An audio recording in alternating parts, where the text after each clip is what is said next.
ભરૂચના લુવારા તેમજ આજુબાજુના ગ્રામજનો દ્વારા કલેક્ટરને આવેદનપત્ર પાઠવી વરસાદી પાણીના નિકાલના પ્રશ્નોનું નિરાકરણ લાવવાની માંગ કરવામાં આવી હતી।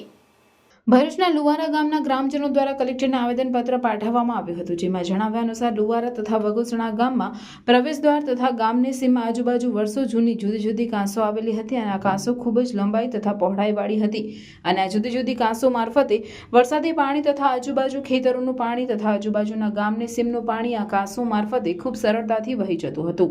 હાલમાં લુવારા તથા વગોસણા ગામના પાટિયા પાસે નેશનલ હાઈવે ઓથોરિટી દ્વારા નેશનલ હાઈવે નંબર 48 પર એક ઓવરબ્રિજનું કામ ચાલુ કરવામાં આવ્યું છે અને આ ઓથોરિટી દ્વારા લુવારા તથા વગોસણા ગામમાંથી પસાર થતી કાંસોના પાણીના નિકાલની કોઈ પણ રીતે વ્યવસ્થા કરવામાં આવી નથી, જેના કારણે ભવિષ્યમાં વરસાદી પાણી તથા ખેતરોનું જમા પાણીનો નિકાલ થતો બંધ થઈ શકે એવી સંભાવના વ્યક્ત કરવામાં આવી છે। ત્યારે આ સમસ્યાના નિરાકરણની માંગ કરવામાં આવી। એક બ્રિજ મંજૂર થયેલો છે જેનું કામ ચાલુ છે।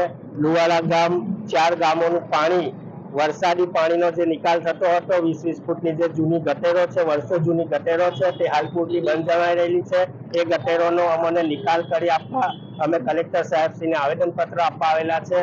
ખેડૂતો, પંચાયત બોડી, વગુસરા, ઉમરા લુવારાનું પાણી લુવારા થઈને જતું હોય તો હાઈવે પર જે 20 ફૂટની કાંસ હતી વરસાદી સરકારી જગ્યામાં જ હતી, એ જગ્યા બી કવર કરીને NH ઇન્ટરનેશનલ ઓથોરિટી જે બ્રિજ બનાવી રહેલી છે તે બ્રિજનું ઉપર એ ટાંકી દીધેલી છે, જેની કોઈ જોગવાઈ નથી, કોઈ વ્યવસ્થા નથી। આવનારા દિવસોમાં વરસાદી પાણી લુવારાની અંદર ભરાય, 200 થી 250 મકાનોની વસ્તી હોય, નાના નાના બાળકો હોય, કોઈ રોગચાળો ફાટે, રેલ થાય, આ તે એની બધી જિમ્મેદારીની અંદર અમને કોઈ હજુ નિરાકાર મળેલ નથી। આપ સાહેબશ્રીને મીડિયાના માધ્યમથી નમ્ર વિનંતી છે કે તાત્કાલિક ધોરણે સ્થળ નિરીક્ષણ કરી તમે આની અમને કોઈ જોગવાઈ કરી આપો।